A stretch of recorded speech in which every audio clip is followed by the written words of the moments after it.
On a une question.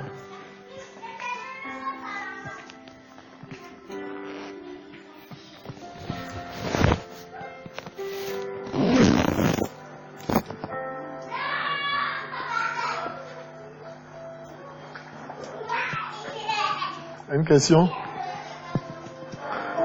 Même question, là, on ne veut pas poser. Hein? Amen.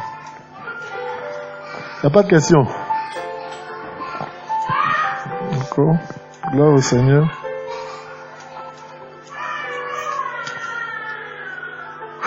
Seigneur, merci. Merci pour ce temps, justement, Père éternel, que tu disposes, Père. Seigneur, nous nous soumettons à toi, nous soumettons toutes choses à toi, Père éternel, au nom de Yahushua. Seigneur, nous voulons t'entendre parler, nous voulons te voir à l'œuvre, Seigneur, Père éternel. Père, conduis toutes choses, prends le contrôle de toutes choses, Seigneur. Au nom de Yahushua, ouvre notre intelligence, Père. Au nom de Yahushua, Seigneur, enseigne-nous encore, Père. Au nom de Yahushua, Seigneur. Père, fais-nous du bien ce matin, Père, par ta parole, Seigneur. Éclaire-nous, Père, au nom de Yahushua, Seigneur. Que toute la gloire te soit rendue, Papa. Amen.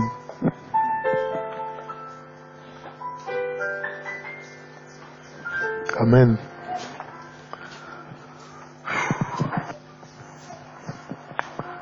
Alors, les temps. On voudrait partager un peu sur les temps ce matin. Je prie véritablement que le Seigneur nous ouvre les yeux.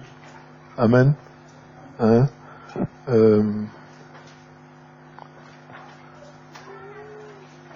Que ce soit comme des avertissements. Amen. Comme des signaux d'alarme. Amen. Voilà. On verra justement quand on partagera que chaque fois qu'il y avait des temps particuliers, quand il y avait des moments particuliers, très souvent le Seigneur faisait sonner du chauffard, il faisait sonner de la trompette. Amen. Pour que les gens puissent discerner. Amen. Qu'on est dans un temps particulier. Voilà. Et que en fonction justement de ce temps-là, il y avait une attitude à avoir. Ça va? L'Ecclésiaste dit qu'il y a un temps pour toutes choses. Ça va? Coëlette. C'est Coëlette, non? C'est ça? Coëlette dit qu'il y a un temps pour toutes choses. Amen. Il y a un temps pour pleurer, il y a un temps pour rire, il y a un temps pour semer, il y a un temps pour... Si quelqu'un a le passage, il peut nous le donner, on va le lire. Coëlette 3. Quelqu'un a un micro pour la personne qui va lire? Peut-être que c'est enregistré. Coëlette 3, 15, c'est ça? À partir du... Coëlette 3, 1. Amen.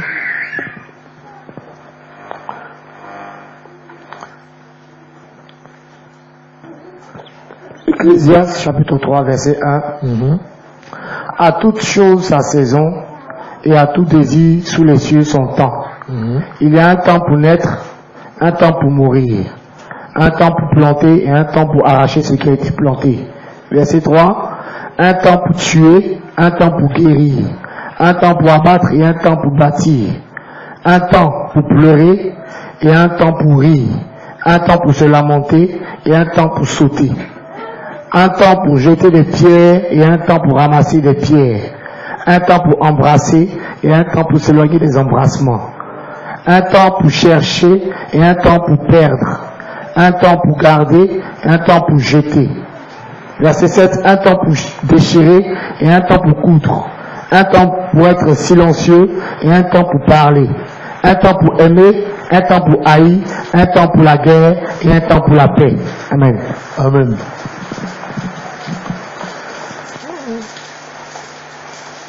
Ces propos-là sont de qui? De Salomon. Shelomo. Hein? Ça va? Shelomo. Hein? Voilà. Hein? Shelomo est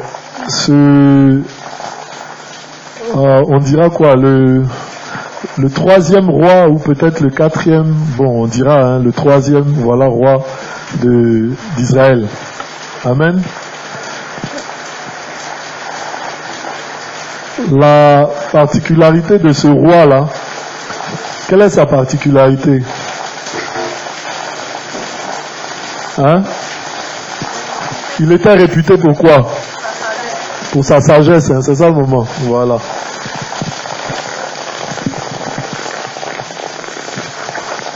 Excusez-moi, hein. On va prendre le temps de déplacer parce qu'il y a l'eau qui...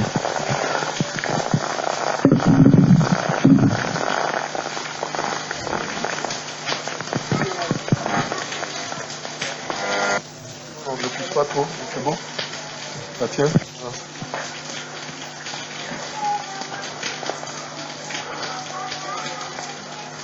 Voilà, merci. Donc, Shelomo était réputé pour ça.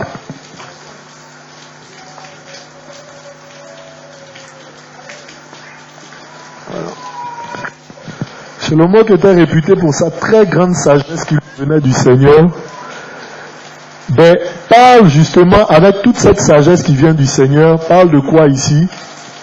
Des temps. D'accord? Donc la sagesse en fait là, elle discerne quoi? La sagesse discerne les temps. Celui qui est sage discerne les temps. Celui qui a de l'intelligence discerne les temps. Amen. Celui qui ne discerne pas les temps, c'est quelqu'un qui n'est pas sage. C'est quelqu'un d'irrésolu. C'est quelqu'un qui n'a rien compris, qui n'a aucune intelligence. Amen. Et on sait que la sagesse, c'est quoi? Hein? Iov 27, 27 ou 28, 28. Prenons Iov. Oui, Iov, Job. Je fais exprès de dire les noms ainsi. Iov. Hein? Le commencement de la sagesse, c'est ça, non? C'est l'intelligence, hein? Et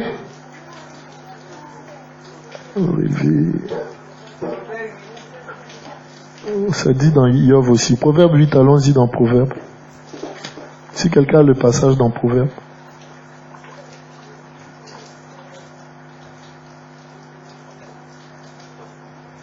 Iov 28, 28. Si vous avez Proverbe, vous lirez. Hein? Iov 28, 28. D'accord?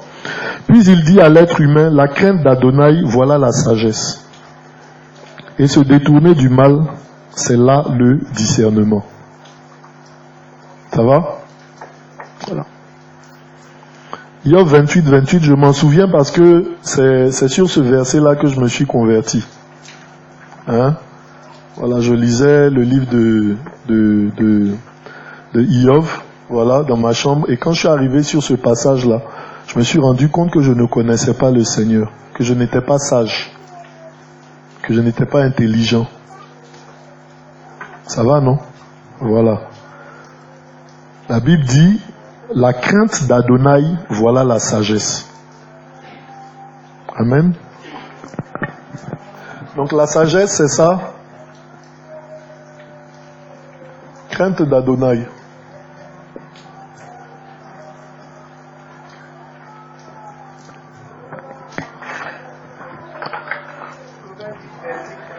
Oui, maman. Il n'y a pas de micro pour ceux qui sont au fond, ils n'entendent pas. Maman. Proverbe 8, verset 13. Merci, maman. La crainte de Yahweh, c'est la haine du mal. J'ai l'orgueil et l'arrogance, la voix de la méchanceté et la bouche hypocrite. À moi appartiennent le conseil et le succès durable. Je suis le discernement, à moi appartient la force. Amen. Amen. Il y a même un autre passage qui dit la La crainte de Yahweh, c'est la sagesse, et l'intelligence, c'est s'écarter du mal. C'est ça, hein? Hein? Non, c'est dit dans Proverbe de cette façon-là, littéralement. Voilà. Ah, d'accord, vas-y.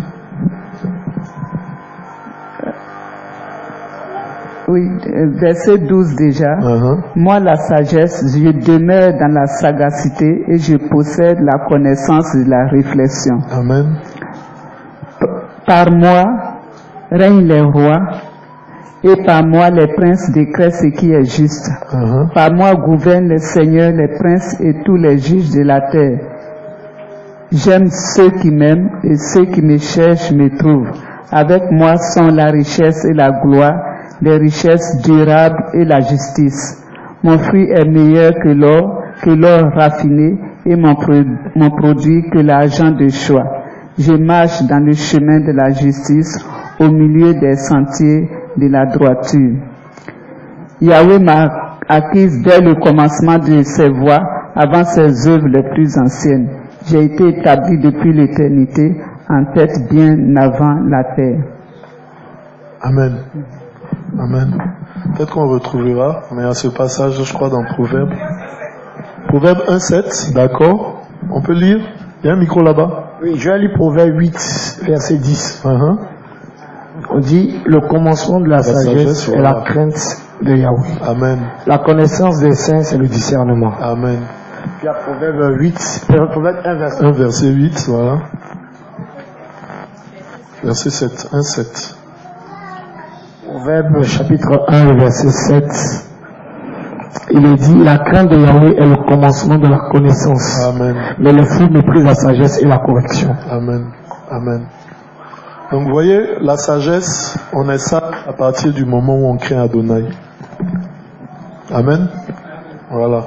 On est sage à partir du moment où on craint Adonai. Donc ce n'est pas le bac plus 15. Ça va, non? Ce n'est pas le doctorat en je sais pas quoi. Ça va? Ce n'est pas le PhD en je sais pas quoi. D'accord? La Bible dit que tu es sage et intelligent à partir du moment où tu commences à craindre Yahweh. Amen. La Bible dit que tu es sage et intelligent seulement à partir de ce moment-là. Ça va, non? D'accord? Donc si tu crains beaucoup Allah, d'accord? Tu n'es pas encore sage et intelligent. Ça va, non? Si tu crains Bouddha, tu n'es pas sage et intelligent. Ça va, non? Hein? Si tu crains, je sais pas, le poro, tu n'es pas sage et intelligent. Amen. Voilà. Si tu es dans des sectes, dans des machins d'illuminati, je sais pas, où tu dois atteindre le 33e degré d'illumination, de très grande connaissance, tu n'es pas encore sage et intelligent. Ça va, non? Hein? Je parlais même dernièrement avec qui, je sais plus, des prêtres catholiques. Hein? C'est des gens qui ont bac plus au moins 10. Est-ce que vous savez ça? Hein? Honnêtement, hein? Ils ont bac, c'est des docteurs. Ils ont bac plus au moins 10 là-bas. Mais ils sont quoi? Ils ont quoi? Ils sont pas sages. Ils ne sont ni sages ni intelligents. Pourtant, si tu prends le grec, il te parle le grec. Tu prends l'hébreu, il parle ça. Tu prends son ethnie à lui-même, il parle aussi. C'est pas ça? Hein? Tu prends anglais, il connaît. Quand tu dévis dans le latin, il connaît. Tu reviens dans les sciences là. Tu prends la médecine, comment le corps fonctionne, il connaît aussi. Quand tu vas aller dans Thalès, Pythagore, là-bas, tout ça là, il connaît. Oui ou non? Hein? Voilà. Quand tu descends dans la philosophie, il y a un philosophe barbare là, dont j'ai retenu le nom, Anaxagore de... Vous pouvez vérifier, hein, c'est vraiment son nom. D'accord? Quand tu entres dans la philosophie là, il connaît ça aussi. D'accord? Mais il n'est ni sage, ni intelligent.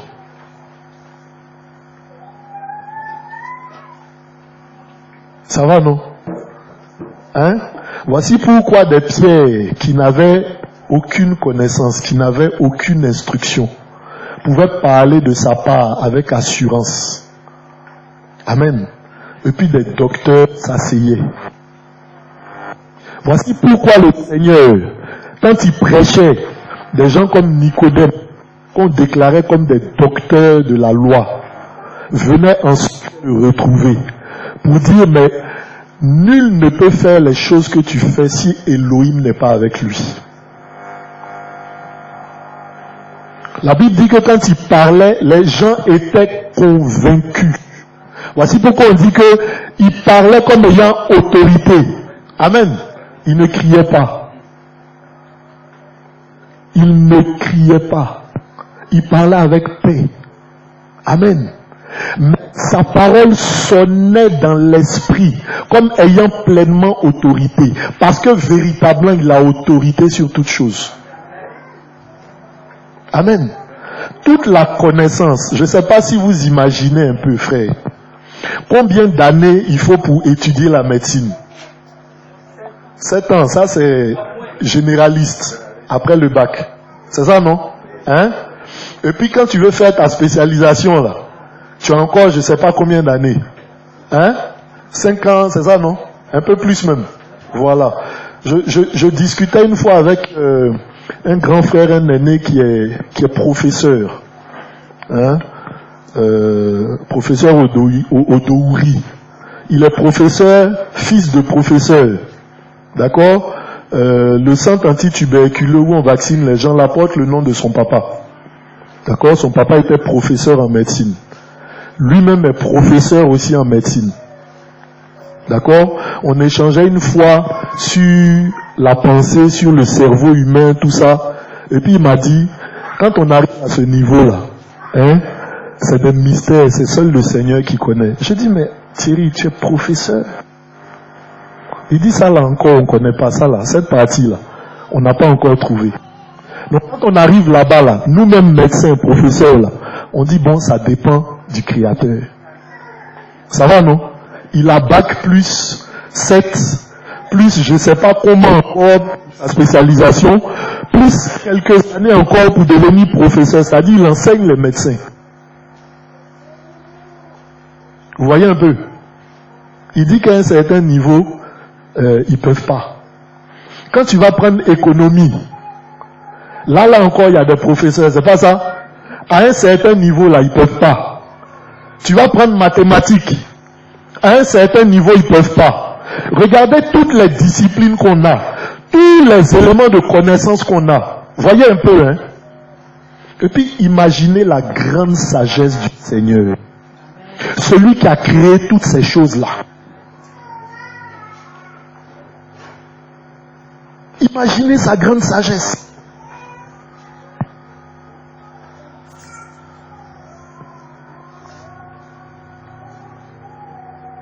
Amen. Notre Seigneur est d'une intelligence, d'une sagesse infinie, infinie, infinie. Paul dit qu'elle est infiniment variée. Elle n'a pas de limite, on n'imagine pas, frère. Regarde, il a fait les planètes, il a fait toutes ces choses-là. On n'a même pas fini d'explorer depuis toutes ces années. Lui, il a fait ça, comme ça.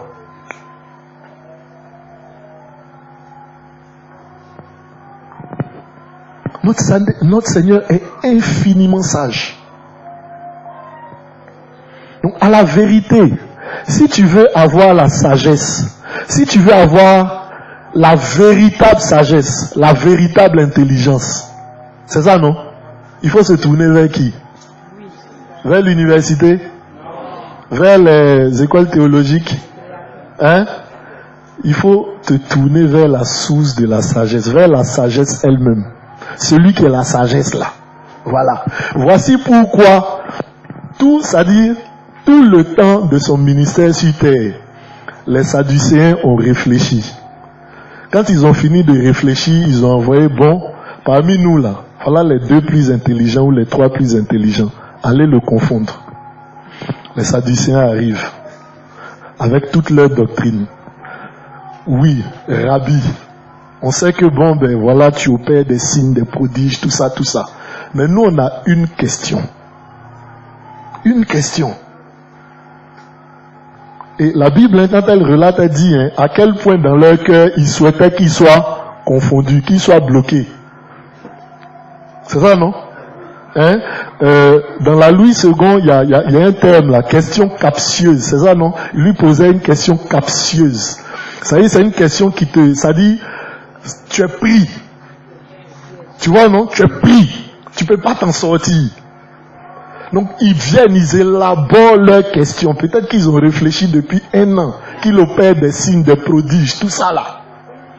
Non, ça là, on va l'attraper dessus. Ils envoient des émissaires avec tout l'orgueil qu'ils peuvent avoir, toute la connaissance, c'est pas ça? Et puis, il les défait en 2 secondes. En 2 secondes, il les défait. Là, on a telle question là. Oui, posez. Oui, mais voilà. Il y a une sœur, voilà, qui a eu un premier mari, le premier est mort, le deuxième il est mort, le troisième il est mort, jusqu'au 7e. Bon, ben quand elle arrive là-bas là, c'est la femme de qui? Si tu nous dis ça aujourd'hui là, vraiment, c'est que voilà. Il dit, mais vous ne comprenez rien. Amen. Au ciel, on sera comme des anges. C'est ça, non? Et puis, ils se retournent comme ça. Quand ils arrivent là, vous l'avez bloqué, non? Les gars, vous-même allez le trouver, posez vos questions. Il n'est pas comme nous. Amen. Amen. Voilà. Les pharisiens posaient des questions, les sadducéens, tous les là. Amen. Chacun posait sa question. Et puis il avait la réponse. Amen. Parce qu'il est la sagesse. Il est la sagesse. Amen. Et il dit que cette sagesse-là, on l'acquiert quand on craint Adonai. Quand on craint Elohim. Je vais donner le témoignage d'un frère, Jean-François. On était au Gabon. Je dirais pas forcément son nom. C'est un frère qui est peintre. Amen. Il est peintre. Donc il n'a pas de bac plus. Vous comprenez, non? Il est peintre. Mais ils ont un projet au Gabon de rédaction d'un dictionnaire biblique. Amen. Frère Yannick, c'est fini? Le dictionnaire biblique, c'est pas encore bouclé? Voilà. Donc, il travaille dessus depuis plusieurs années. Donc, pour que vous compreniez le dictionnaire biblique, chaque mot, en fait, c'est ça, chaque mot qu'on utilise dans la Bible, si tu vois, chaque mot, en tout cas, qu'on utilise dans la Bible, que vous voyez, que vous lisez dans la Bible, chaque mot est rangé par ordre alphabétique, avec en face l'explication. D'accord? L'explication selon l'entendement ancien, donc déformé, et puis l'explication selon le renouvellement de l'intelligence que le Seigneur nous a fait grâce d'avoir. Imaginez le temps pour rédiger, imaginez le temps devant le Seigneur pour ce travail-là. Pour rédiger des dictionnaires là dans le monde là, lisez un peu, je sais pas la fin, rédigé par temps, PhD en temps, c'est pas ça? Rédigé par temps, professeur émérite en géographie, en histoire, en grammaire, en tout ça, c'est pas ça? C'est ceux-là dans le monde qui rédigent les dictionnaires. C'est ça, non? Dans le Seigneur, ce frère-là est peintre. Pas pour dénigrer sa fonction, non. Mais pour dire que dans le Seigneur, là, amen, ce n'est pas avec les bacs plus là, qu'on comprend la parole, qu'on saisit la parole et qu'on est capable de la rendre. Amen. Ceux qui croient aller dans les écoles théologiques, pastorales, tout ça là, pour saisir la parole, ils se trompent.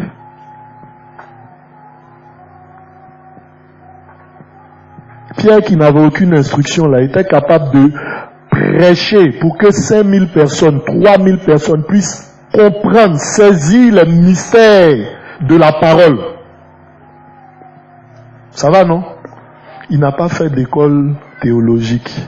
Il n'a pas fait d'école rabbinique ou toutes ces choses-là. Qu'est-ce qu'il a fait? Il était tout simplement assis chaque jour au pied de Rabbi, au pied du maître, chaque jour.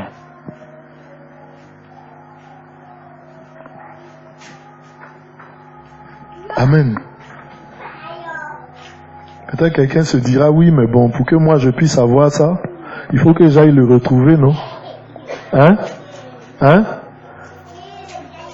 Mais il a fait ce qu'il a fait avec Pierre, là. Il le fait avec toi. Puisque par son esprit, il vient habiter en toi.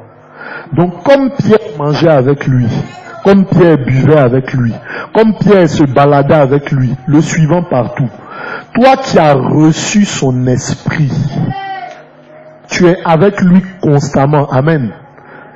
Amen. Il faut que tu le saisisses et que tu acceptes de t'asseoir à ses pieds pour qu'il t'instruise, qu'il t'enseigne, pour que tu manifestes pleinement ce qu'il a décidé de déposer en toi. Amen. Ne nous disons pas, oui, il y avait un temps particulier, tout ça. Non. Le Seigneur habite en nous. C'est même une alliance plus excellente. C'est même un temps plus excellent que celui où Pierre marchait avec lui physiquement. Parce que pendant ce temps-là, il coupait les oreilles des gens. Et puis quand l'Esprit est entré en lui, amen, quand il a été l'habitation de l'Esprit, il n'a plus jamais coupé l'oreille de quelqu'un. Amen. Au lieu de les couper, il guérissait. Amen. Au lieu de couper les oreilles là, il remplissait les oreilles de la vérité. Amen. Voilà ce que fait le Saint-Esprit en nous.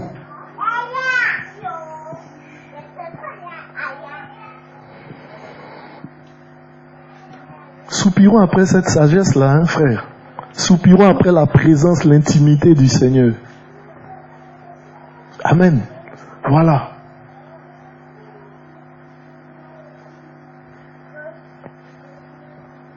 Amen.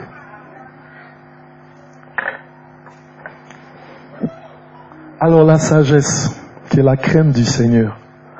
Celui qui a la sagesse, on l'a vu, chez l'homo, grande sagesse. Les gens quittaient, je ne parle pas d'aujourd'hui où il y a l'avion, donc en 2 heures, tu peux te rendre en Israël et tout. Je parle d'avant où on se déplaçait en caravane. Hein? Oui, à pied en caravane. Et puis les gens quittaient leur contrée. La reine de Saba qui allait le voir, la Salomon, là, elle était d'où? Hein? Éthiopie, hein, c'est ça, non? Voilà. Donc elle fait le trajet Éthiopie, donc Afrique, hein? Yerushalayim. C'est ça, non? Juste parce qu'elle a entendu parler de la sagesse de quelqu'un. Elle fait physiquement ce trajet-là, à dos de chameau. Il n'y avait pas l'avion. Il n'y avait pas la voiture. C'est ça, non? Voilà. Juste pour aller constater la sagesse dont elle a entendu parler. Ça dit, cette sagesse-là, les échos de cette sagesse-là sont venus la trouver chez elle en Afrique.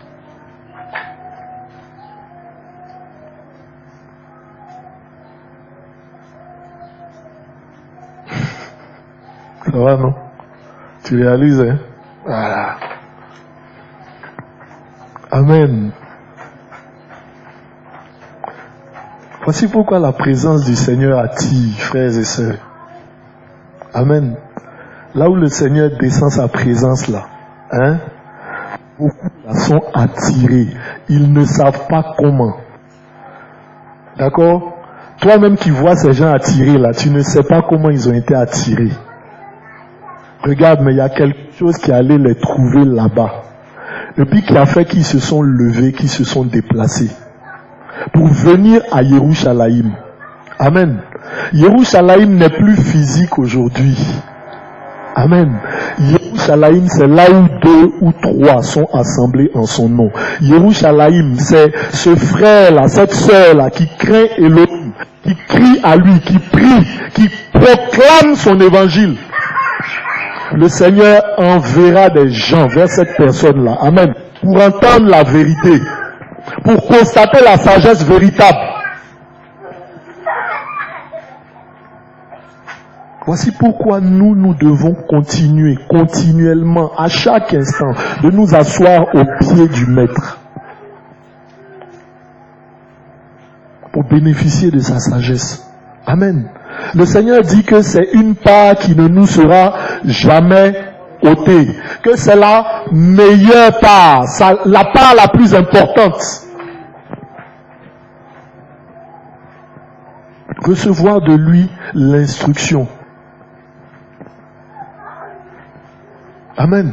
Le Seigneur dit qu'il préfère même de loin ceux-là qui sont assis à ses pieds, qui soupirent après la sagesse, que ceux-là qui sont dans l'œuvre, cherchant toujours à faire.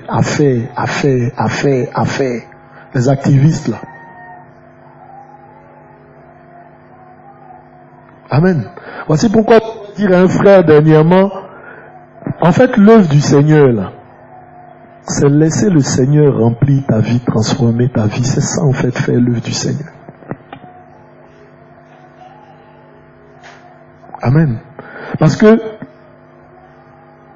plus tu laisses le Seigneur te remplir, parce qu'il sait que lui t'a rempli. C'est pas ça? Il sait qu'il t'a rempli. Il sait que tu es rempli. Il sait que sa parole de vérité t'a rempli. Qu'est-ce que le Seigneur fait? Ce n'est plus toi qui te bats pour aller chercher les champs missionnaires. D'accord? Ce n'est plus toi qui te bats pour qu'il y ait délivrance. Ce n'est plus toi qui te bats pour qu'il y ait guérison. Le Seigneur lui-même sait qu'il a déposé, il connaît le dépôt qui est en toi. Lui-même suscite ceux qui ont besoin de la grâce qui est sur ta vie là, pour les envoyer vers toi. Amen. Voici ce qui s'est passé avec la reine de Saba. Hein. C'est ça, non? Voilà. Le Seigneur l'a envoyé vers lui. Donc pas vers lui directement, mais vers quelqu'un qui l'a rempli de sa sagesse et de sa connaissance. Amen. Donc on fait l'œuvre là, on poursuit les gens. C'est pas ça? Hein? On court après tel pour lui annoncer l'évangile. On court après tel pour prier. On court après tel pour faire ci, pour faire ça. Je ne dis pas de ne pas le faire. Amen. Mais je dis que plus on sera rempli de l'intimité, de la présence du Seigneur, plus on verra ces choses-là venir vers nous, se manifester devant nous. Parce que le Seigneur lui-même convoquera ces personnes-là pour qu'elles viennent expérimenter le salut.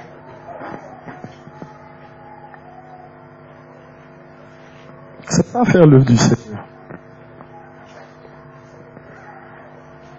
Amen. C'est ça faire l'œuvre du Seigneur. Donc soupirons après la sagesse. Faisons comme Salomon. Bon, ben Salomon, tu vas devenir roi.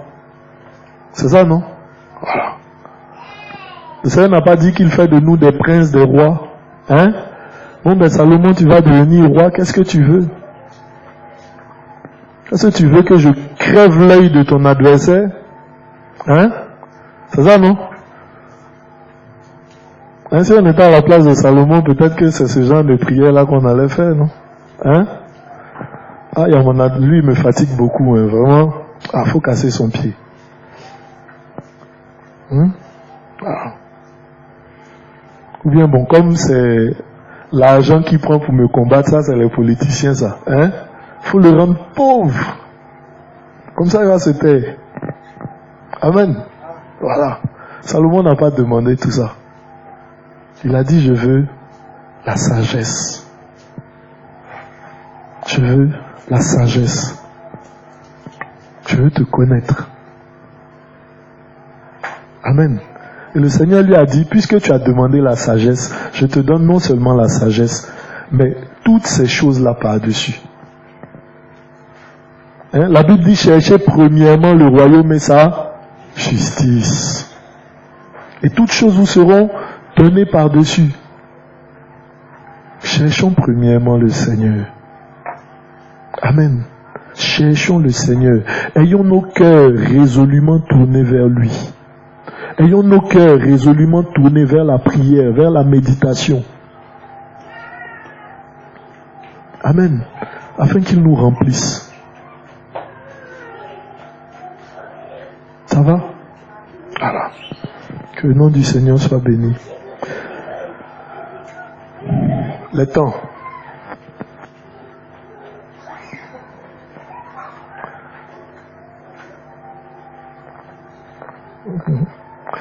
Donc, celui qui est sage discerne les temps. C'était l'introduction.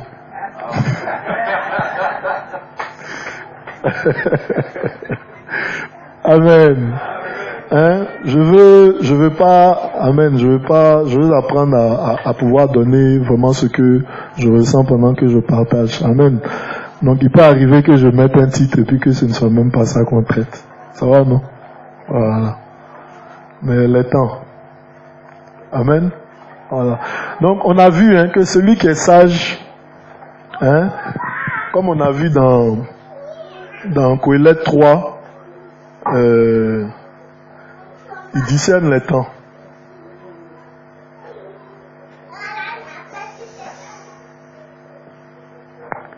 Voilà. Celui qui est sage discerne les temps, celui qui est sage. Donc celui qui a la crainte du Seigneur, d'Adonai, il discerne les temps. Encore désolé pour l'écriture. Ça va, non? On s'est appuyé sur Coëlette 3 à partir du verset 1. Il y a un temps pour ci, il y a un temps pour ça, il y a un temps pour ci, il y a un temps pour ça. Et on a vu que celui qui avait écrit ça, c'était Salomon, que le Seigneur avait rempli de sagesse. Le Seigneur l'a rempli de sagesse et il parle des temps. Ça va? Le Seigneur le remplit de sagesse, il parle des temps. Donc celui qui est rempli de sagesse, qui est rempli de la crainte d'Adonai, qui est rempli de la haine du mal, discerne les temps. Voilà. Ça, si tu ne discernes pas les temps, il y a un problème avec ta consécration.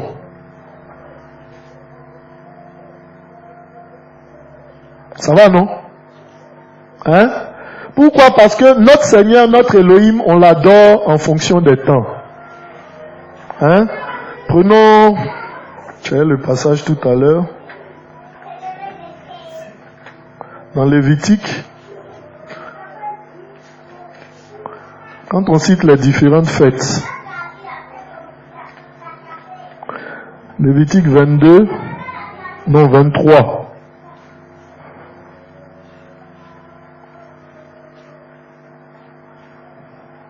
Ça va?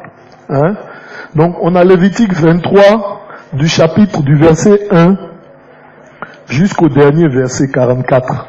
Ça parle des fêtes. Ça va? Ça parle des différentes fêtes. C'était des moments particuliers, justement, où il fallait adorer le Seigneur, où il fallait venir dans la présence du Seigneur d'une certaine façon.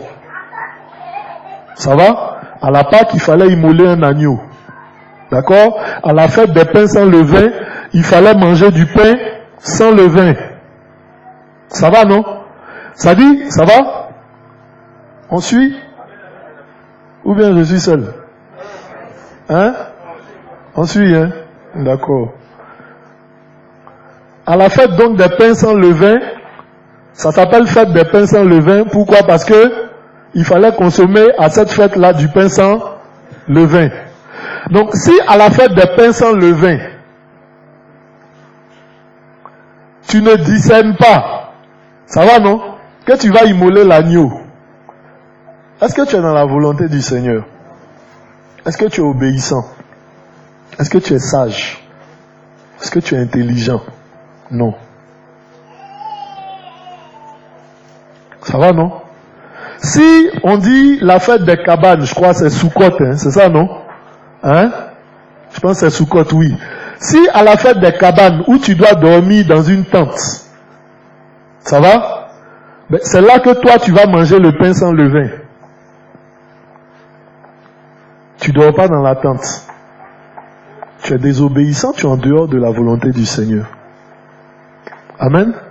Et vous voyez donc dans Lévitique 23 où on donne les fêtes, on donne les dates auxquelles ça doit se passer. Donc on instruit justement ceux qui doivent observer ces fêtes-là de discerner les temps pour pouvoir savoir quelle attitude ils doivent avoir à ce moment précis-là. Ça va, non? Hein? On dit à partir du 10e jour de tel mois, vous ferez comme ça, jusqu'au 12e jour. Et puis bon, le 14e jour, je dis comme ça, vous allez immoler. Ok. Si le 10e jour, tu prends pas la bête, que tu attends je sais pas, ou bien tu te précipites pour la prendre le 9e jour, est-ce que tu es dans l'obéissance? Si tu l'immoles à partir du 13e, au lieu de le faire le 14e, est-ce que tu es dans l'obéissance? Notre Elohim est un Elohim de temps. Si tu ne discernes pas les temps, tu ne marches pas comme Elohim veut que tu marches. Amen. On n'est pas en train d'enseigner aujourd'hui de revenir aux différentes fêtes, tout ça là, comme certains le font, non. Ces fêtes-là préfiguraient l'agneau. Elles préfiguraient Yehoshua. Elles préfiguraient aussi des événements que nous allons connaître. Des événements que nous avons connus. Des événements à venir. Ça préfigurait différents événements. Amen. Et malheureusement, parce que beaucoup n'ont pas discerné ces fêtes-là, en leur temps, ils n'ont pas reconnu ce que le Seigneur était en train de faire. Est-ce qu'on se suit? Ceux qui n'ont pas compris la fête de Pessah, où on devait immoler l'agneau, alors qu'ils faisaient ça chaque année, ceux qui n'ont pas discerné ce temps-là, n'ont pas compris quand Yehoshua a été offert à la croix. Ils n'ont pas reconnu. Amen. Est-ce que ça va?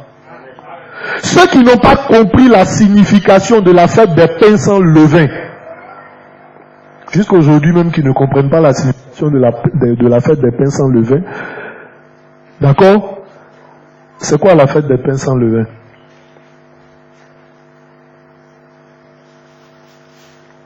Ben dis donc, on veut me laisser parler seul, c'est ça, non? Hein? Ou bien parce que j'ai dit ceux qui n'ont pas discerné. Hein? Donc il ne faut pas que je dise quelque chose qui n'est pas juste.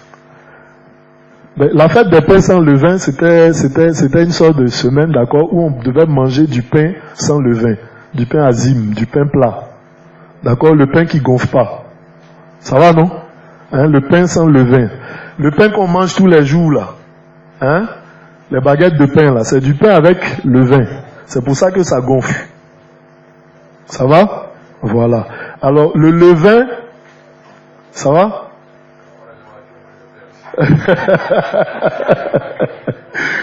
Tu n'as pas tort, mais je pense que quand on va expliquer, on se comprendra. Vous voyez, non? Donc, le pain qu'on mange tous les jours, là, qu'on prend à la boulangerie, là, c'est du pain avec levain. Le pain sans levain, par exemple, c'est le pain libanais. Voilà, ça c'est du pain sans levain.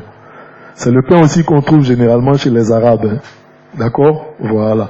Donc c'est du pain plat, c'est la même pâte, c'est la même farine, tout ça. Mais il y en a une qui gonfle, gonfle pas. Donc pourquoi celle qui gonfle, gonfle? D'accord? Elle gonfle parce que, bon, aujourd'hui on met de la levure chimique, on met quelque chose dedans qu'on appelle la levure. D'accord? Donc vous comprenez le nom levure, ça fait lever la pâte. Un peu de levain fait lever toute la pâte. C'est pas ça? Voilà. Donc aujourd'hui, on a de la levure chimique.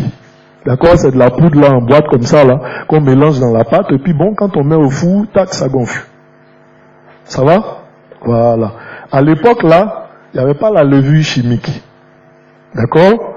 Donc ce qui se faisait, c'est que quand on faisait la pâte, quand on finissait de la pétrir, on enlevait une partie qu'on conservait pour que ça fermente, pour que ça pourrisse. Ça va? Et c'est cette pâte pourrie là.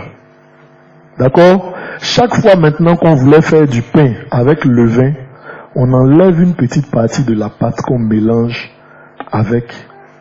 D'accord? Et puis quand on met au feu, ça lève. Ça va? Donc pendant la fête des pains sans levain, ok? Quand on faisait le pain, on ne prenait pas l'ancienne pâte. Ça va? On ne prenait pas la pâte qui est dépassée. On ne prenait pas la pâte qui était une bonne pâte à un moment, d'accord? Mais qui a son temps qui est passé. Ça va, non? Donc la pâte, la fête des pains sans levain, mais annonçait des temps nouveaux. Des temps où on allait rompre justement avec l'ancien pain.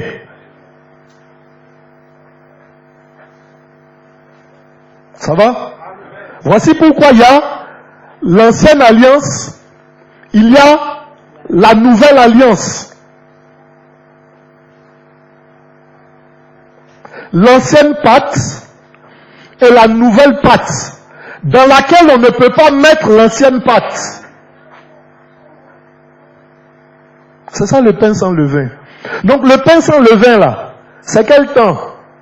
C'est notre temps. C'est le temps dans lequel nous sommes. Beaucoup ne discernent pas, c'est pourquoi ils s'en vont prendre la loi, la partie de la loi qui les arrange, l'argent. Ils soulèvent ça et puis ils viennent déposer dans le levain, dans la pâte. Ça devient un pain levé, non? Hein? Ce n'est pas pour nous. Vous comprenez? Voilà. Et c'est important pour nous de comprendre ces choses-là, de discerner les temps, pour savoir comment marcher.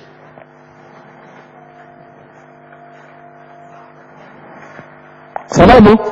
Tu ne comprends pas le pain sans levain? Bon, ben tu vas trouver normal, ok? Ben, d'être aujourd'hui, et puis de vivre avec des règlements, des lois, des choses qui sont de la loi mosaïque. Parce qu'il y a plusieurs sortes de lois. D'accord? Des choses qui sont liées, et puis on prend juste une partie, hein, celle qui nous arrange, on ne prend pas tout. D'accord? Là où il y a l'argent, là où il y a l'autorité, voilà, ça on veut. D'accord? Hein, dans la loi, il y avait aussi le fait de ne pas manger les poissons qui n'ont pas d'écailles. C'est pas ça? Qui a déjà lu ça? Hein? Voilà. Donc dans la loi mosaïque, là, il y avait les poissons sans écailles, là, il ne fallait pas manger. Hein? Qui savait ça? Qui ne savait pas? Voilà. C'est écrit, hein? Donc si tu envoies la dîme, arrête de manger mâchoiron, piqué, ou bien braisé, ou bien dans sauce claire, tout ça, arrête ça. C'est bon, non? Quel est le pasteur qui te dit, bon, tu dois payer ta dîme? Déjà, c'est pas de l'argent. Il faut lui dire, tu dois arrêter de manger mâchoiron. Ça va, non? Et puis chaque année, tu dois aller à Yerushalayim, tu dois rebâtir le temple pour faire ce qu'on doit faire là-bas. Et puis chaque année, c'est pas seulement une fois. Hein. Quand on voit les fêtes solennelles là, voilà, ils étaient convoqués. C'est-à-dire, dans la loi, il y avait le fait aussi qu'il fallait se déplacer. Donc je prends encore un autre exemple. Tu habites, je sais pas, tu habites Tengrela. On a affaire au Poro. Hein. Voilà. Tu habites Tengrela. D'accord? Hein? Il n'y a pas Poro à Tengrela? Si, hein, voilà, c'est la zone du nord. Hein? Tu habites Tengrela. Yerushalayim, c'est à Abidjan. Quand il y a les fêtes solennelles, tu quittes Tengrela à pied, oui, il n'y avait pas de voiture avant. Voilà. Tu charges tout ce que tu dois charger, c'est-à-dire ta dîme là. 10% de temps, 10% de temps, tout ce dont le Seigneur t'a béni. Tu charges tout ça, tu te déplaces pour venir jusqu'à Abidjan. Si tu fais ça à Tengrela, Tu es dans la désobéissance. Ça va, non? Donc, dans le levain, le pain avec levain, ou bien l'ancienne pâte là, il y avait le fait de se déplacer aussi pour aller à Yerushalayim. Chaque fois qu'il y avait les convocations solennelles. Voici pourquoi vous voyez dans la Bible, quand on décrit le temple là, chaque fois autour du temple, il y avait automatiquement quoi? Des marchands. Parce que le Seigneur disait que si tu ne peux pas te déplacer avec tous ceux dont le Seigneur t'a béni, tu vends sur place, tu serres l'argent dans ta main, tu te déplaces avec jusqu'à Yerushalayim, et puis arrivé là-bas, tu payes ce que tu as laissé là-bas, et puis tu manges. Ça va, non? Donc, il fallait obligatoirement aussi se déplacer. Si tu ne discernes pas les temps,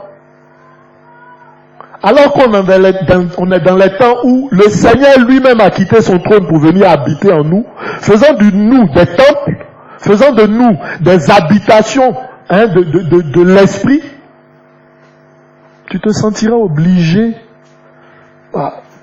de te déplacer à nouveau. Voyez-vous? Voici pourquoi, quand on va en Israël, par exemple, les gens continuent d'aller vers le mur de lamentation pour prier encore, pour mettre leur vœu de prière et tout ça, parce qu'ils n'ont pas discerné les temps. Donc à la vérité, ils ne sont pas encore sages. Ça va, non? Voilà. Et nous avons besoin de discerner les temps. Celui qui discerne les temps est sage. Celui qui discerne les temps rend gloire à Elohim. Alors, dans quel temps sommes-nous? Je veux pouvoir donner rapidement l'attitude, par exemple, d'Israël sur quelques points. S'ils avaient discerné les temps, frères et sœurs, ils auraient reconnu Yehoshua. Prenons Ésaïe 40. Yeshaya 40.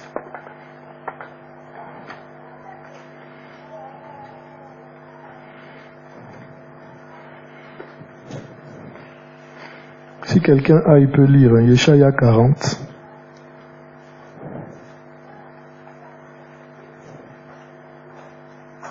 À partir du verset 1. Qui a le micro?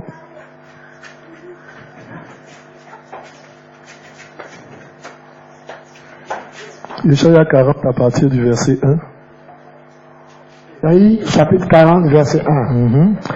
Consolez, consolez mon peuple, dit votre Elohim. Parlez à Yerushalayim selon son cœur et criez-lui que son combat est terminé et que son iniquité est expiée. Qu'elle a reçu de la main de Yahweh le double pour tous ses péchés. La voix de celui qui crie dans le désert.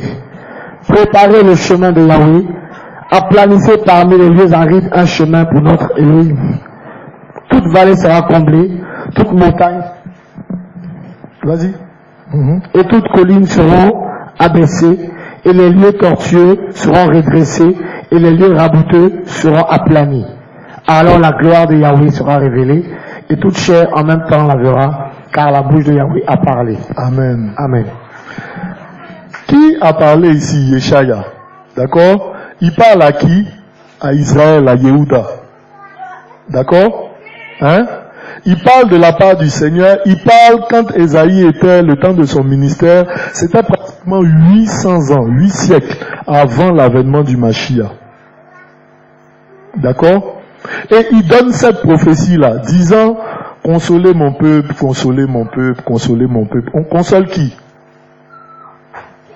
On console qui? Quelqu'un qui est affligé. D'accord? Donc, consoler mon peuple, consoler mon peuple. Donc, il faut retenir déjà, consoler, consoler, ça veut dire que il y a un temps d'affliction. C'est ça, non? Voilà. Temps d'affliction.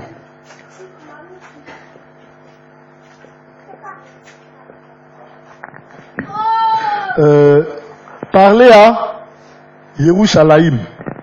C'est ça, non? Hein? Selon son cœur, écriez-lui que son combat est terminé, que son iniquité est expiée. Donc, on annonce un salut, le pardon des péchés, c'est ça, non?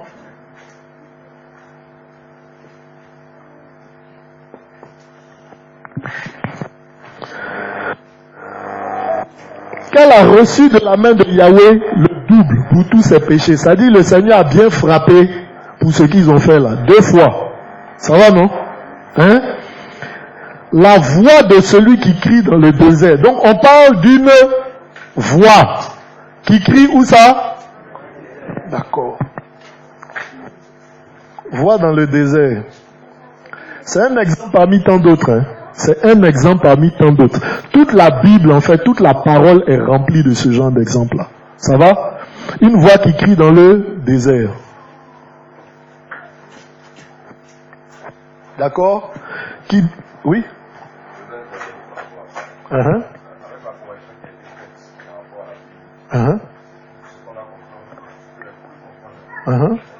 Micro? Oui. C'est que la voix crie. Elle ne crie pas forcément dans le désert. La voix crie et elle dit dans le désert. D'accord. Préparez. Merci frère. Voilà. Effectivement. Et ça confirme le temps d'affliction. Hein. D'accord? Effectivement. La voix crie que dans le désert il faut préparer. Ça va, non? Et le désert c'est justement la sécheresse. Merci frère. Hein. Dans le désert, il y a quoi? Hein? Il y a quoi dans le désert? Non, il y a quoi dans le désert? Il n'y a rien, non? Il n'y a rien dans le désert. C'est sec. C'est mort. C'est pas ça? Hein? Ça va? On suit l'intervention du frère, on comprend ce qu'il a dit. Voilà, donc, on a toujours été instruit avec la voix qui crie dans le désert. D'accord? Mais quand on prend les textes originaux, ce n'est pas la voix qui crie dans le désert. La voix crie que c'est dans le désert qu'il y aura l'aplanissement des voix du Seigneur. Ça va, non? Que les voix du Seigneur seront aplanies. Dans une situation de désert. On comprend maintenant? On comprend? Non? C'est pas tout le monde qui a compris. D'accord? Dans Louis II, dans les textes anciens, quand ils ont traduit ce passage-là en grec, ce passage qui est écrit en grec, d'accord, les traducteurs ont écrit voici la voix de celui qui crie dans le désert. Voilà. Donc, il s'agissait, quand on comprend voici la voix de celui qui crie dans le désert, il s'agissait d'une personne qui était dans le désert qui criait. C'est ça, non? Celui qui crie dans le désert. Ça va, non? Donc cette personne-là était dans le désert et qu'elle criait. C'est ça, non? Ou bien que c'était une personne qui se tenait dans les lieux désertiques ou bien dans le désert pour crier. Ça va? Alors quand on regarde, quand on prend les textes originaux, et ils ont fait la correction justement dans les nouvelles versions, c'est plutôt écrit la voix de celui qui crie que dans le désert, les voix du Seigneur seront aplanies. On saisit la différence maintenant? C'est dans le désert que les voix du Seigneur seront aplanies. C'est ça?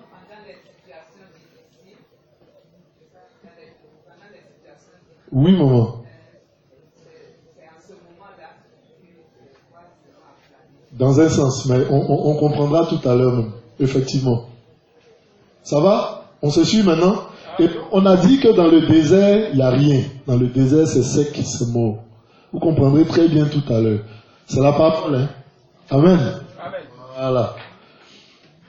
Alors, aplanissez donc parmi les lieux arides. Vous comprenez? Parmi les lieux arides. Donc, ce n'est pas le désert qu'on crie. Mais on aplanit dans les lieux arides. C'est pas ça? Hein? La suite même du passage confirme ce qu'on dit. Ça va? Aplanissez parmi les lieux arides. Ça va? Les lieux arides, c'est les lieux où il n'y a pas l'eau. Donc, dans le désert, il n'y a pas l'eau. D'accord? Il y a la faim. Ça va? Il n'y a pas de fruits.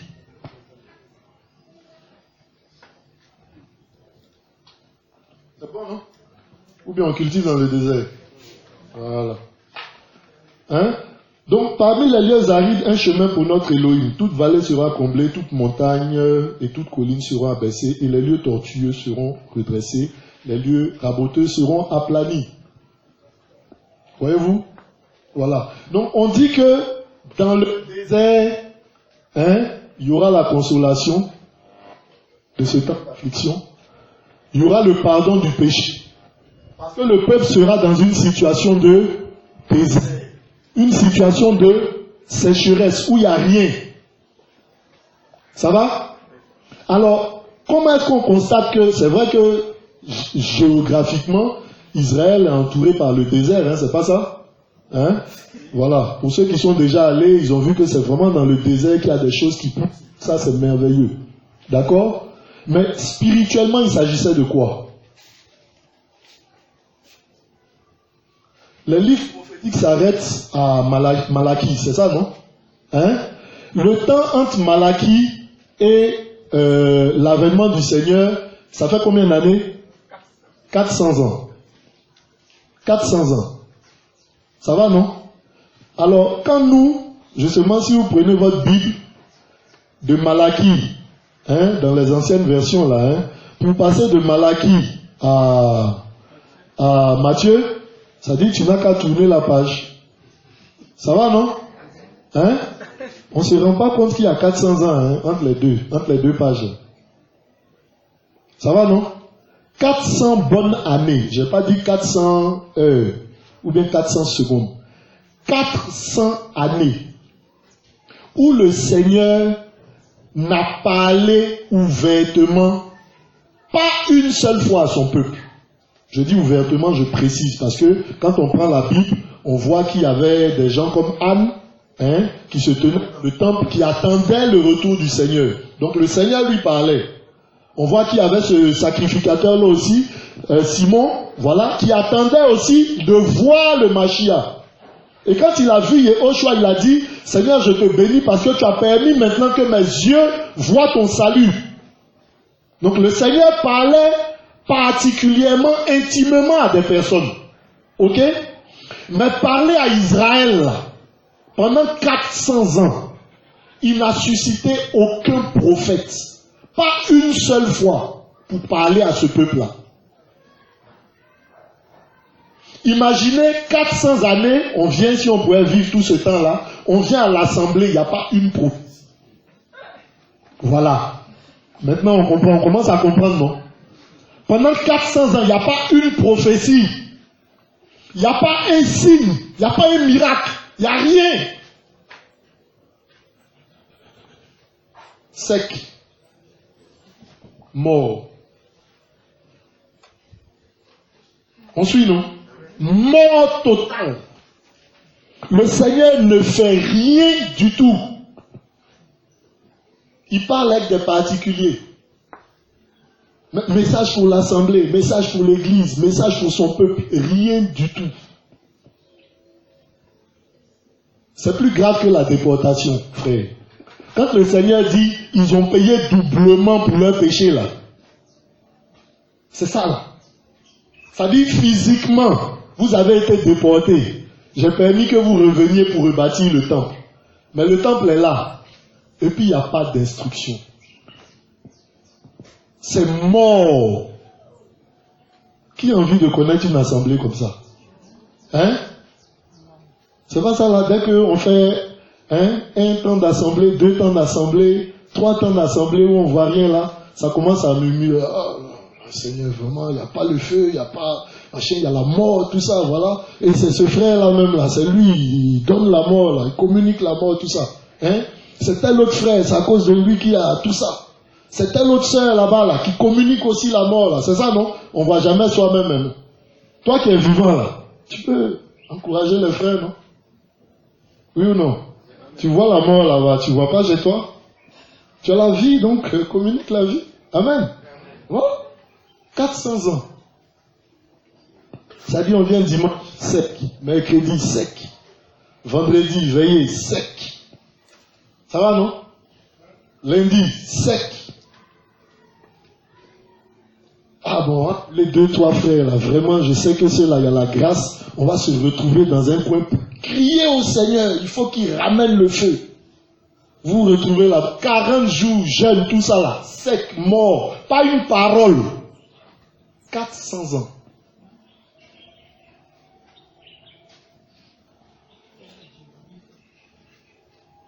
Ça va, non? 400 ans. Et le Seigneur avait annoncé ces choses-là 800 ans avant. Donc 400 ans avant que Malachie revienne et qu'il n'y ait plus, enfin qu'avec Malachie, le peuple revienne pour rebâtir le temple, tout ça, 400 ans avant, il avait déjà commencé à dire que dans ces temps de désert, là, une voix viendrait pour crier. Pour que le chemin du Seigneur soit aplani, pour que ce qui est sinueux soit redressé. Amen. Et puis que quand cette voix-là allait commencer à crier, c'est ça, non? Hein? Verset 5. Verset 5. Verset 5. Qui a le verset 5?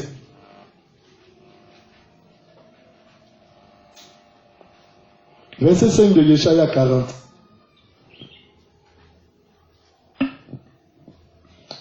Alors la gloire de Yahweh sera révélée, et toute chair en même temps. Est-ce qu'on a compris? Non, on n'a pas compris. Quand cette voix-là allait se mettre à crier dans ces temps difficiles, c'est à ce moment-là que la gloire de Yahweh allait être révélée.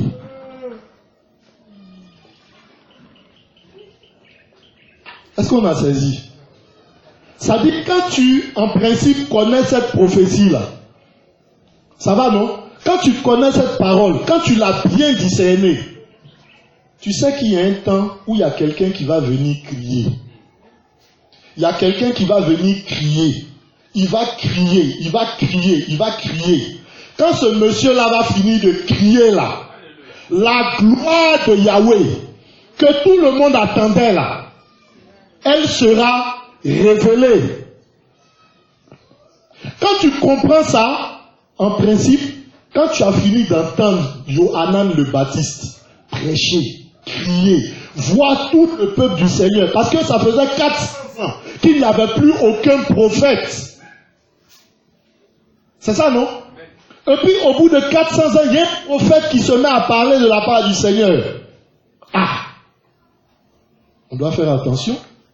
Ça fait 400 ans on était dans le sec, dans les lieux arides. Et puis le Seigneur a commencé à arroser, il a commencé à parler. Mais il y a Yeshaya qui avait dit que quand ces choses-là allaient arriver, ça signifie que la gloire de Yahweh allait être révélée. Ça signifie que le Mashiach allait être révélé.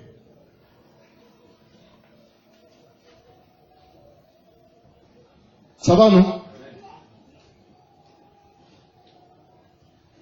On me dira, oui, mais peut-être qu'ils ne connaissaient pas la prophétie. Mais quand vous prenez les évangiles, là, qu'est-ce qu'ils ont fait quand Yohanan a commencé à prêcher? Ils sont venus poser des questions, non? Hein? Prenons Yohanan.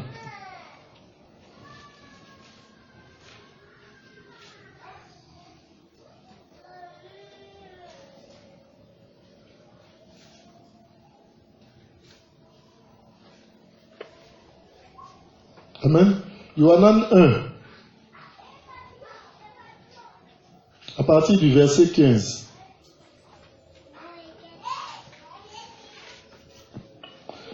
Yohanan rend témoignage à son sujet, il a crié en disant, c'est de celui-ci que je disais, celui qui vient après moi m'a précédé parce qu'il était avant moi. Et nous avons tous reçu de sa plénitude et grâce pour grâce. Car la Torah a été donnée par le moyen de Moshe, la grâce et la vérité sont venues par le moyen de Yehoshua. Personne n'a jamais vu Elohim, le Fils unique qui est dans le sein du Père et celui qui l'a fait connaître. Et c'est ici le témoignage de Yohanan. Lorsque les Juifs envoyèrent de Yerushalayim des prêtres et des Lévites pour l'interroger, et lui dit, toi qui es-tu? Pourquoi il lui demande qui il est? Il lui demande qui il est. D'accord? Et puis voyez même les questions qu'il pose. Il confessa et ne le nia pas. Il confessa en disant, ce n'est pas moi qui suis le Mashiach. Et lui demandait, quoi donc? Es-tu Élia? Pourquoi il demande si c'est Élia? Parce qu'ils avaient la prophétie selon laquelle Élia devait revenir.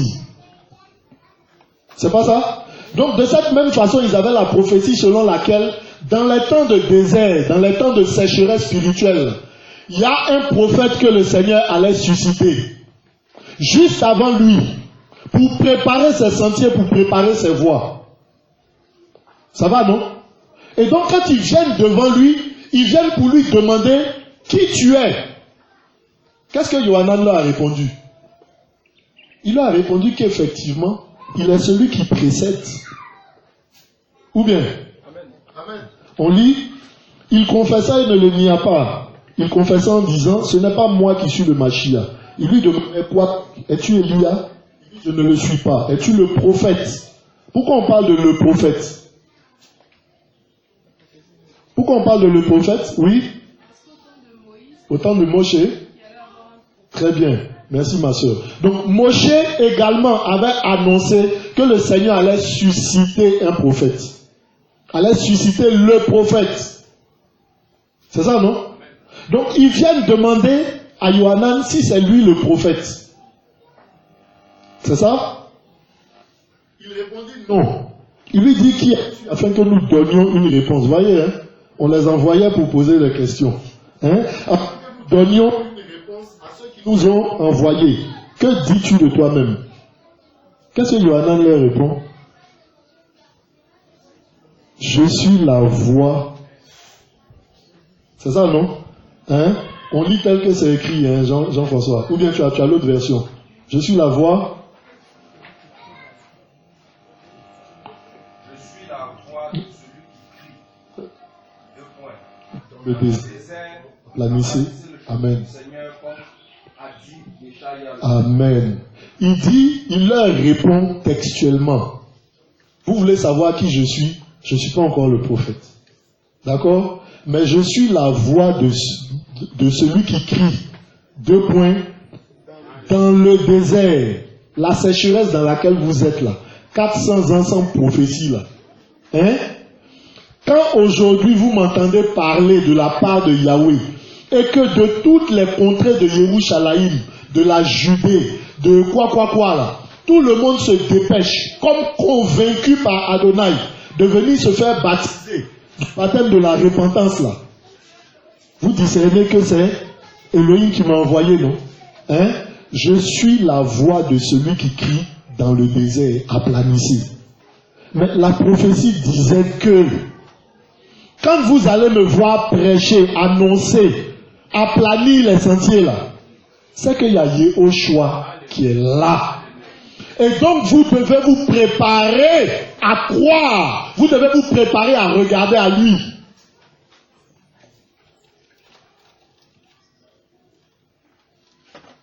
Le discernement des temps.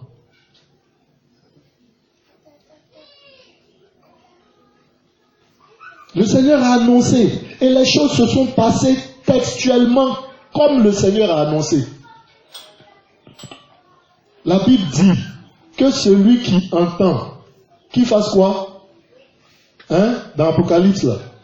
Que celui qui voit ces choses, qui fasse quoi? Qu'il compte. Hein? Qu'il comprenne, qu'il saisisse. Ça va, non? Hein? Il y a cette autre prophétie là que, par exemple, je crois, Jérémie avait donné, Yirmeya, je crois, 31. Ça va, non? Hein? Parlant de consoler, hein? Consoler la fille de Yerushalayim, je crois, qui avait perdu ses enfants. C'est ça, non? On connaît cette prophétie là. Hein? Est-ce qu'on la connaît? Je donne des exemples hein, pour qu'on sache, hein, pour qu'on puisse comprendre. Hein. Yirmeya 31.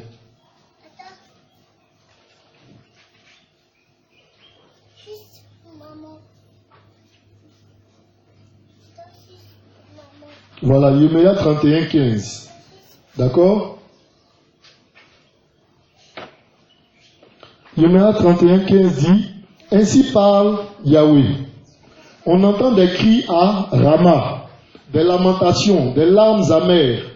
Rachel pleure ses enfants et elle refuse d'être consolée à propos de ses enfants car ils ne sont plus. Ça va, non? Hein? Et je crois que quand on prend Matthios 2, c'est ça, non? Lorsque Hérode a fait tuer, cette prophétie-là trouve son accomplissement justement en Matthieu, lorsque Hérode fait tuer tous les enfants de 0 à 2 ans, c'est ça, hein? Justement parce qu'il voulait empêcher l'avènement du Mashiach, la manifestation du Mashiach. Donc, c'est des événements que les gens ont vécu à Yerushalayim, c'est pas ça? Voilà. Donc, des enfants sont massacrés, conformément à la prophétie, les gens sont témoins, ils voient ces choses-là que le Seigneur a annoncées se manifester. Ils voient par la suite celui qui crie dans le désert, crier. Ils connaissent la parole. Il devait se préparer justement à discerner, à reconnaître que juste à la suite, et lui-même annonçait qu'il vient après moi. Il vient après moi, je le précède, je prépare son chemin, mais il vient après moi. Ça va, non? Il devait s'apprêter à reconnaître le Mashiach. Et qu'est-ce qui s'est passé? On connaît l'histoire. Hein? Ils ont raté. Ils ont raté, ils n'ont pas reconnu. Hein? Le même Yeshaya là, hein, je crois en Yeshaya 53, annonce qui a cru, qui a reconnu, qui a discerné.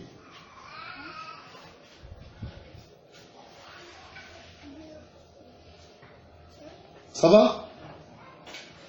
Bien-aimés, ne soyons pas comme ce peuple-là.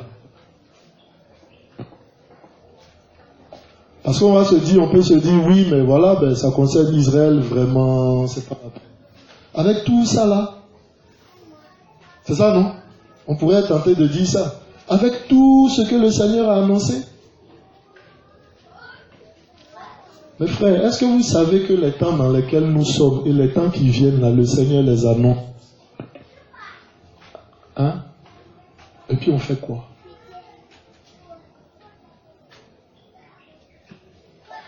On fait quoi?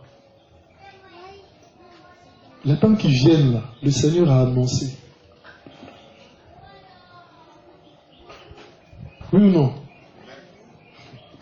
Le Seigneur a annoncé ces temps-là. C'est pas comme Yeshaya, hein? Hein? Il a annoncé 800 ans, c'est pas ça? Les temps dans lesquels nous sommes là, le Seigneur les a annoncés depuis combien d'années maintenant? 2000 ans. C'est pas ça? On ne discerne toujours pas. On ne reconnaît toujours pas. Ça dit, on est dans l'église, converti. On a reçu l'appel, on a reçu la vocation. Mais on ne discerne pas qu'on est dans les temps de la fin.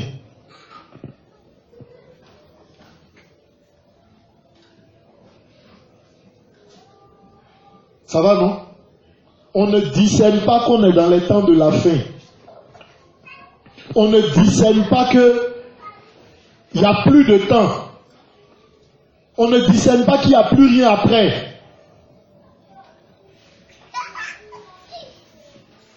On le voit au travers de nos enseignements, on le voit au travers de nos vies.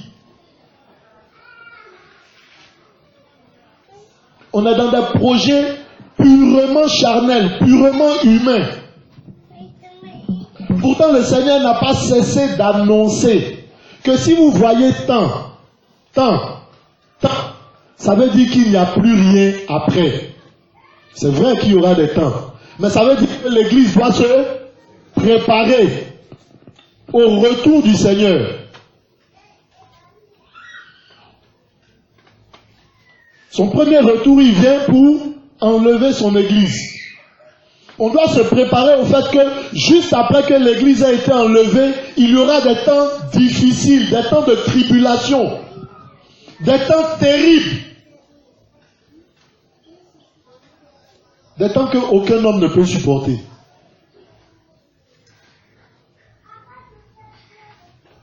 Des temps tellement terribles que le Seigneur dit lui-même, qu'il est obligé d'abréger ces temps-là. Parce que s'il ne les abrège pas, personne ne sera sauvé.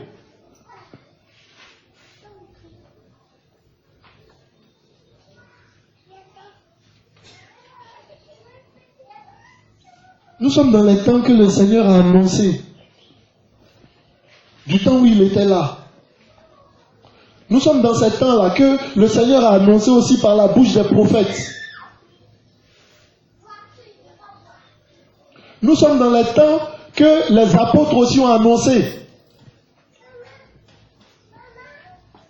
Hein? Paul disait quoi? Sache que dans les derniers temps, les gens seront comment? Fanfarons. Ça dit le fanfaron là, je pense qu'il pensait à la Côte d'Ivoire. Ou bien?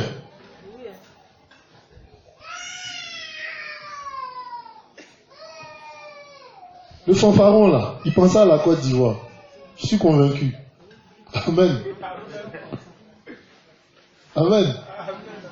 C'est vrai que le Seigneur pensait au monde et aux nations. Mais ça dit, s'il y a une nation où on aime être dans l'ostentatoire, dans le fait de se montrer, alors qu'il n'y a rien là, c'est en Côte d'Ivoire.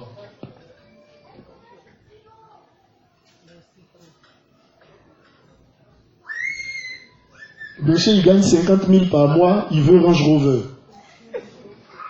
Oui ou non? Ou bien, je mens un peut-être.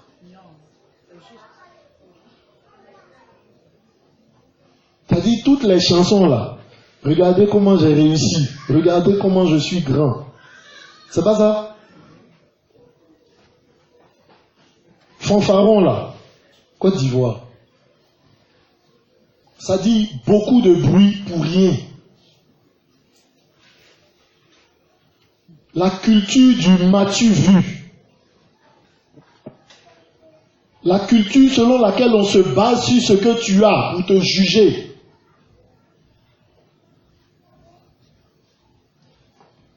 Alors qu'à la vérité, tu deviens quelqu'un parce que tu as reçu la sagesse et l'intelligence. Autrement, tu es mort, c'est pas ça? Voilà. Les temps où les gens seront blasphémateurs. On voit ça à Abidjan ici ou pas? Hein? Voilà. Il faut goûter, il faut la polygamie, toutes ces choses-là. Hein? C'est en Côte d'Ivoire, il y a combien de faux Jésus ici? Hein? On en parlait une fois, hein? Il y a l'autre là, comment il s'appelle? Hein? Trois au moins. Il y a Kakou Philippe qui dit que c'est lui le Seigneur. Hein? Il y a une autre femme là, Christy Maya. Elle dit que c'est elle aussi le Seigneur. Elle est elle, mais elle est le Seigneur. Hein? Il y a un Jésus baoulé. Il s'habille en tout blanc, il a un machin sur sa tête comme ça là. Quand il prêche, il utilise je. Quand il parle des versets là, il utilise je. Ah, c'est terrible, hein? Il utilise je. Et on parle beaucoup baoulé là-bas. C'est surprenant. Vous voyez un peu? Blasphémateur, n'ayant aucune crainte. Aucune crainte. Aucune crainte.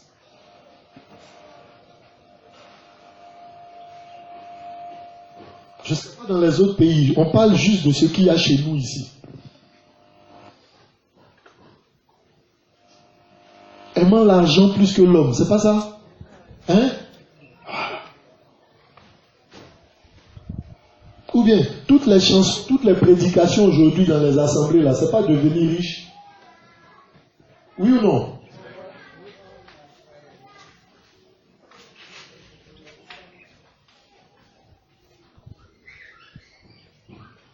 Aimant le mal plus que le bien.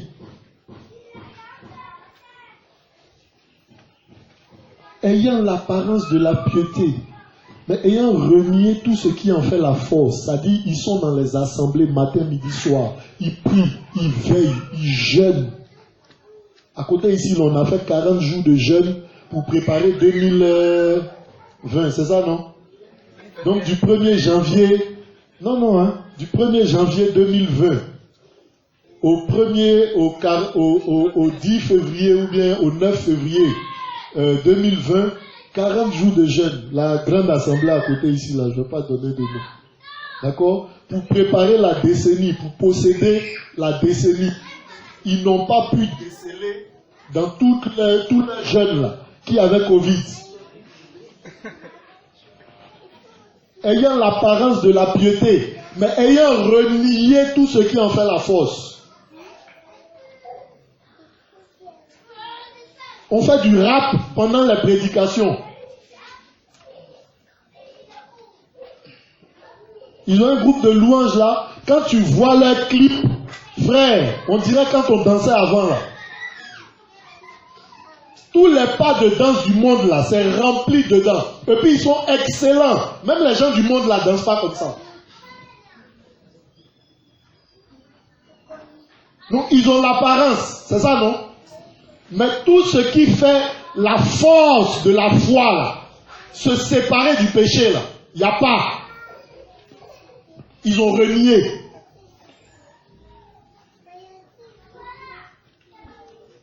Fornication, impudicité, adultère, quoi encore, sorcellerie, loge mystique, toutes ces choses-là remplies au milieu des assemblées.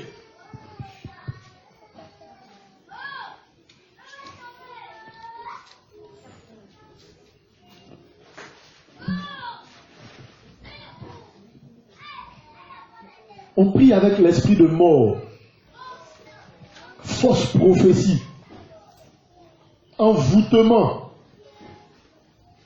la séduction là, comment la femme du pasteur a une émission de 1 heure sur comment on séduit les gens, comment on séduit les hommes, c'est ça hein?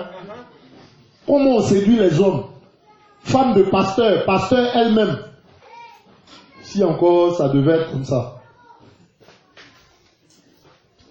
Pasteur elle-même qui enseigne pendant 1 heure comment on séduit les hommes. Et les gens accourent dans ces assemblées-là.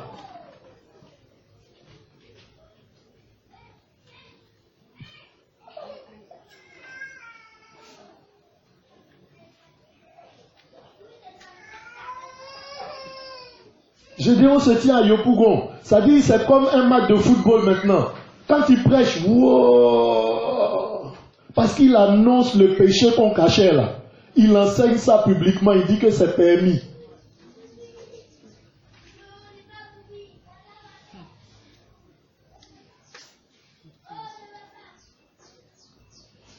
La Bible dit, le Seigneur nous dit, comme il a parlé au temps de Yeshaya pour son peuple, pour dire voici l'avènement. Voici comment la gloire du Seigneur, voici les temps dans lesquels la gloire du Seigneur sera révélée. Le Seigneur dit que si vous observez ces choses-là, Église, prépare-toi à son retour, prépare-toi à l'enlèvement de l'épouse.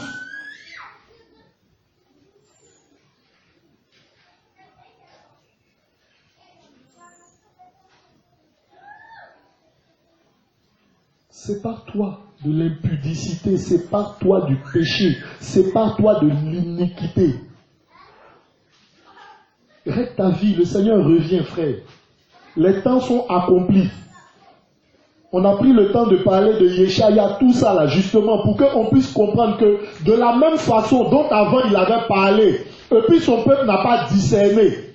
Aujourd'hui encore pour nous, il a parlé depuis 2000 ans. Il dit que quand on verra certaines choses, ça veut dire qu'il revient chercher son église. Frère, on les voit ou on les voit pas? On les voit ou on les voit pas? Tout comme le peuple d'Israël a vu celui qui criait dans le désert. Tout comme le peuple d'Israël a vu. Il y a tellement de prophéties. Hein? Voici, il vient. Hein? Il est monté sur un âne. Le petit sur un âne, c'est ça, non? Hein? Le petit d'une ânesse. Hein? Quand le Seigneur est entré à Jérusalem, qu'est-ce qui s'est passé? Il était monté sur quoi? Ils ont vu ou ils n'ont pas vu? Est-ce qu'ils ont discerné? Frères, ne soyons pas comme eux. Ne soyons pas comme eux, frères. Ayons égard pour les instructions, pour les avertissements du Seigneur. Les temps sont accomplis.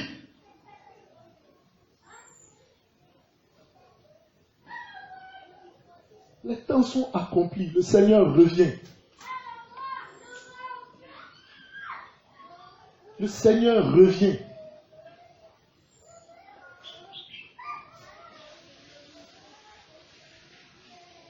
Ce qu'il a dit est en train de s'accomplir. Les prophéties sont nombreuses, frères. Quand vous prenez Apocalypse avec les différents cavaliers, quand vous prenez tous les signes qui ont été donnés par Yohanan, encore pour nous avertir, les catastrophes que l'on voit continuellement, il n'y a même pas une semaine, Haïti, plus de 2000 morts. Pendant ce temps, je crois, il y a des inondations en Europe, c'est ça, non? Voilà. Des incendies, c'est-à-dire, dans la même Europe, c'est ça? Un côté, il y a incendie, et puis l'autre côté, il y a inondation. Mais un peu d'eau là, ça n'a qu'à aller éteindre le feu. On ne se rend pas compte que le Seigneur est en train de frapper.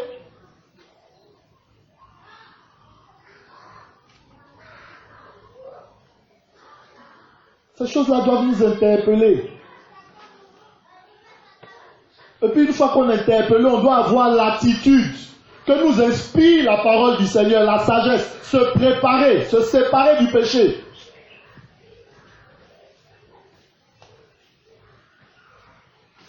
Se séparer de tout ce qui ne porte pas de fruits. Les citernes percées.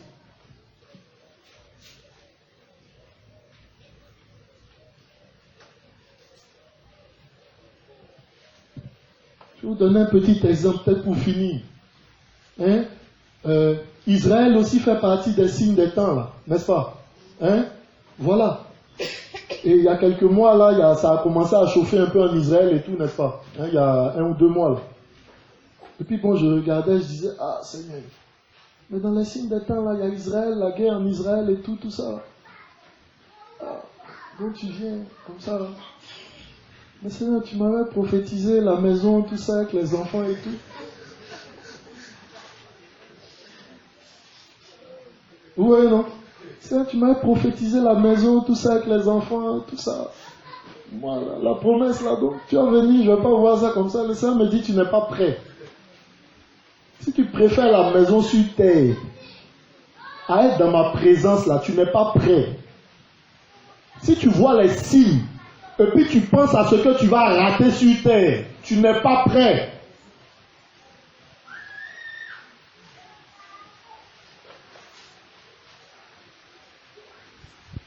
Le Seigneur revient, où là, j'ai pas encore eu le mari, les enfants, tout ça. Tu n'es pas prêt.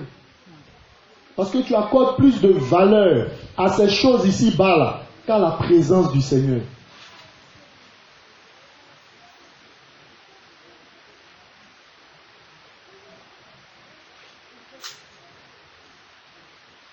Amen. Le Seigneur nous invite à mourir à nous-mêmes, à nous dépouiller de la chair, à nous dépouiller des contingences matérielles, de tout ce qu'on aime sur terre, là, pour aspirer, pour soupirer à sa présence.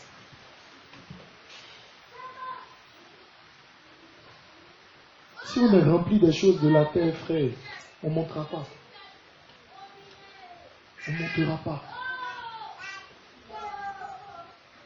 Je ne dis pas de ne pas travailler, je ne dis pas de ne pas s'occuper, de ne pas... Non, ce n'est pas de ça qu'il s'agit. Mais il faut se préparer au retour du Seigneur.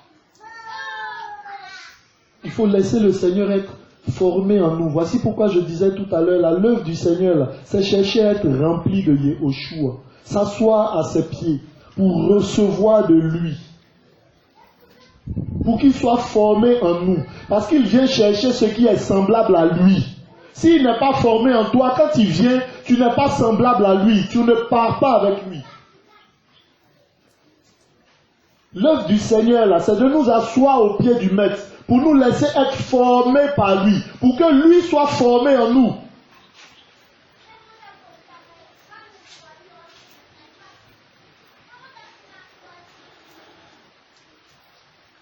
Nous avons besoin d'être sages, de regarder au temps, et puis d'avoir l'attitude qu'il faut.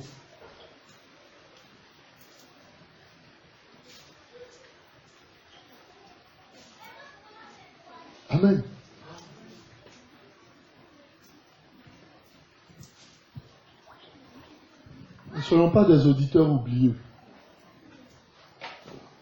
Ne soyons pas des gens qui regardent à la parole et puis qui l'oublient automatiquement. Amen. Voilà. Que le nom du Seigneur soit béni.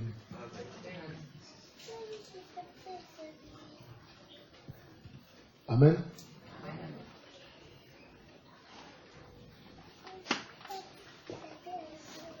Rends grâce au Seigneur. Père, merci pour ta parole. Merci pour ton instruction, Seigneur Père. Nous prions, Seigneur Père éternel, que, Seigneur, tu ouvres nos yeux, tu ouvres notre intelligence, Père éternel, notre roi, afin de saisir, afin de discerner, Père éternel, les temps dans lesquels nous sommes, Père. Au nom de Yahushua, Père. Que tu ouvres nos yeux, notre intelligence, Père éternel, oui, roi, pour reconnaître au Père éternel les temps dans lesquels nous sommes, afin de nous préparer, afin d'avoir l'attitude qu'il faut, Seigneur Père éternel, oui, roi des rois.